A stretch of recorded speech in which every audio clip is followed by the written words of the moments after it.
അസ്സലാമലൈക്കും. ഞാനിന്ന് വന്നിരിക്കുന്നത് ഒരു അപ്പത്തിന്റെ റെസിപ്പി ആയിട്ടാണ്. അപ്പം മീൻസ് ഇതിന്റെ പേരാണ് ബാഗറീർ അപ്പം. ഇത് ഏകദേശം നമ്മളെ ദോശന്റെ ടെക്സ്ചറിൽ തന്നെയാണ് ഉണ്ടാക്കുന്നതൊക്കെ. പക്ഷെ ഒരു വെറൈറ്റി, നല്ല ഈസി, നല്ലൊരു റെസിപ്പിയാണിത്. എല്ലാവരും ഇത് ട്രൈ ചെയ്ത് നോക്കണം. അതുപോലെ തന്നെ നമുക്ക് ആദ്യം ഇതിന്റെ എപ്പോഴും വീട്ടിൽ നമുക്ക് ഉണ്ടാകുന്ന ഇൻഗ്രീഡിയൻസ് വെച്ചിട്ട്, ചെറിയൊരു 3 ഇൻഗ്രീഡിയൻസ് വെച്ചിട്ട്, 2-3 ഇൻഗ്രീഡിയൻസ് വെച്ചിട്ട് ഉണ്ടാക്കാൻ പറ്റുന്ന ഒരു ദോശയാണിത്. ദോശയല്ല, അപ്പം. ദോശ പോലെ തന്നെയാണ് ഏകദേശം. അപ്പൊ നമുക്ക് ഇതിന്റെ ഇൻഗ്രീഡിയൻസ് എന്തൊക്കെയാണെന്ന് നോക്കാം. അപ്പൊ ഇതിന് വേണ്ട ആവശ്യങ്ങൾ, ഞാനിതാ ഒരു മിക്സിയുടെ ജാർ എടുത്ത് വെച്ചിട്ടുണ്ട്. അതിലേക്ക് 1 കപ്പ് റവ, 1 കപ്പ് റവ ഇട്ട് കൊടുക്കുക. 1/2 കപ്പ് ആട്ടപ്പൊടി. മൈദയാണ് സാധാരണ ഇവിടെ ചേർക്കാറ് ഇതിന്. ഞാൻ പക്ഷെ ആട്ടയാ യൂസ് ചെയ്യല്. ഞാൻ ആട്ട യൂസ് ചെയ്തിട്ടാണ് ഉണ്ടാക്കല്. അതുകൊണ്ടാണ് ഞാൻ ആട്ട തന്നെ കാണിക്കുന്നത്. ഇതില് 1/2 കപ്പ് ആട്ട. പിന്നെ അതുപോലെ തന്നെ ഈ മെഷറിംഗ് കപ്പ് തന്നെ വേണം നിർബന്ധമൊന്നുമില്ല കേട്ടോ. നിങ്ങൾ ഏത് കപ്പാണോ എടുക്കുന്നത്, 1 കപ്പ് റവക്ക് അനുസരിച്ചിട്ട് 1/2 കപ്പ് ആട്ട എടുത്താലും മതി. പിന്നെ ഇതിലേക്ക് വേണ്ടത് 1 മുട്ട, 1 മുട്ട പൊട്ടിച്ചു വെക്കുക.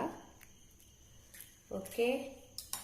പിന്നെ വേണ്ടത് 1 ടീസ്പൂൺ ഈസ്റ്റ്. ഞാൻ ഇൻസ്റ്റന്റ് ഈസ്റ്റ് ആണ് ഇവിടെ യൂസ് ചെയ്തിരിക്കുന്നത്. അതുകൊണ്ട് ഡയറക്റ്റ് അതിലേക്ക് ഇട്ട് കൊടുക്കുക. പിന്നെ വേണ്ടത് 1/2 ടീസ്പൂൺ ഉപ്പ്. 1/2 ടീസ്പൂൺ ആദ്യം ഇട്ട് കൊടുക്കുക. എന്നിട്ട് വേണമെങ്കിൽ നമ്മൾ വീണ്ടും ഇട്ട് കൊടുത്താൽ മതി. 1/2 ടീസ്പൂൺ ഉപ്പ് ഇട്ട് കൊടുത്ത്, പിന്നെ ഇതിലേക്ക് നമ്മൾ 1 കപ്പ് 1.5 കപ്പ് വെള്ളം ചേർത്തിട്ട് ഇതൊന്ന് നന്നായിട്ടൊന്ന് മിക്സിയിലൊന്ന് അടിച്ചെടുക്കുക. 1.5 കപ്പ് വെള്ളം.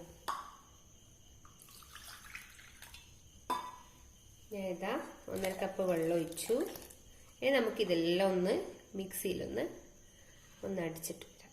അങ്ങനെ ഇതാ ഞാനെല്ലാം മിക്സിയിലൊന്ന് ജസ്റ്റ് ഒന്ന് അധികം അരയൊന്നും വേണ്ട. ജസ്റ്റ് ഒന്ന് 1-2 മിനിറ്റ്, 1 മിനിറ്റോളം അരച്ച മതി. ഇനി നമുക്കിതിൽ ഒരു ബൗളിലേക്ക് മാറ്റിയതിന് ശേഷം ഇത് മൂടി വെച്ച് 1 ഹവർ കഴിഞ്ഞതിന് ശേഷം മാത്രമേ നമുക്കിത് ദോശ ഉണ്ടാക്കാൻ പറ്റുള്ളൂ. അപ്പൊ നമുക്ക് 1 ഹവർ കഴിഞ്ഞിട്ട് കാണാം. അങ്ങനെ ഞാൻ 1 ഹവർ കഴിഞ്ഞിട്ട് നോക്കിയപ്പോ ഒന്ന് ഈസ്റ്റ് ഒക്കെ ഇട്ടതല്ലേ, ചെറുതായിട്ടൊന്ന് പൊങ്ങി വന്നിട്ടുണ്ട്. ഇനി ഞാനൊരു ഫ്രൈ പാൻ ചൂടാക്കി വെച്ചിട്ടുണ്ട്. ഇനി ഇതിലേക്ക് നമുക്കൊരു സ്പൂൺ ഒഴിച്ചിട്ട് ദോശ പോലെ തന്നെ, ദോശ ചുടുന്ന പോലെ പരത്തിയെടുക്കാം.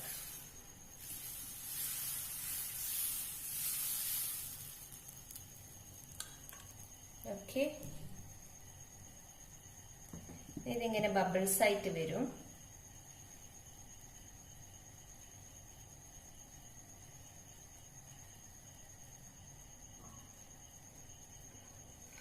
അതിനുശേഷം നമുക്കൊരു ഇതെടുത്തിട്ട് എന്താ പറയാ, മൂടി എടുത്തിട്ടൊന്ന് മൂടി വെക്കാം.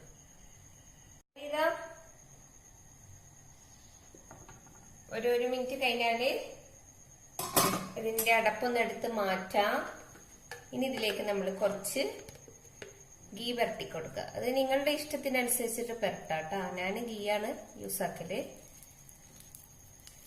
ഗീ പരട്ടിയതിന് ശേഷം ഇതെടുത്ത് മാറ്റാം.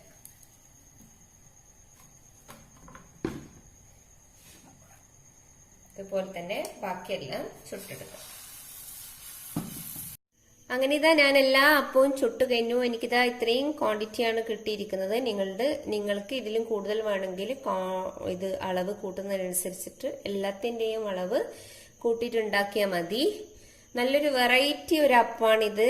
നമ്മളെ ദോശ പോലെ തന്നെയാണ്, പക്ഷെ ദോശ തിന്ന ടേസ്റ്റും അല്ല. നല്ല തിക്കായിട്ടുള്ള നല്ല ഫ്രൈന്റെ കൂടെയും അതുപോലെ തന്നെ ബീഫ് വരട്ടിയത് അങ്ങനത്തെ കൂടെ കഴിക്കാൻ നല്ല ടേസ്റ്റാണിത്. അത് മാത്രമല്ല പെട്ടെന്നാവുന്ന നമ്മളെ വീട്ടിലത്തെ ഇൻഗ്രീഡിയൻസ്, എപ്പോഴും ഉണ്ടാകുന്ന ഇൻഗ്രീഡിയൻസും കൂടിയാണ്. അപ്പോൾ ആകെ 1 മണിക്കൂർ മാത്രം വെച്ചാൽ മതി. അത് കഴിഞ്ഞിട്ട് പെട്ടെന്ന് നമുക്ക് ചുട്ടിട്ട് ഉണ്ടാക്കിയിട്ട് തിന്നാൻ പറ്റുന്ന ഒരു ദോശയാണിത്. അതുപോലെ തന്നെ ചൂടോടുകൂടി തിന്നതാണ് ഏറ്റവും നല്ല ടേസ്റ്റ് ഉണ്ടാവുക. അടുപ്പിൽ നിന്ന് ഇറക്കിയാതെ എന്താ പറയുക, ഓൺ ദ സ്പോട്ടിൽ ചുട്ടിട്ട് കഴിക്കൂലേ, അങ്ങനെയും. പിന്നെ കാസ്ട്രോളിൽ ഇട്ട് വെച്ചാലും നല്ല ചൂട് നല്ല സോഫ്റ്റ് ആയി കിട്ടും കാസ്ട്രോളിൽ ഇടുമ്പോൾ. അപ്പോൾ നല്ലൊരു പുതിയൊരു റെസിപ്പി ആയിട്ട് അടുത്ത് വരുന്നത് വരെ മാസലാമ.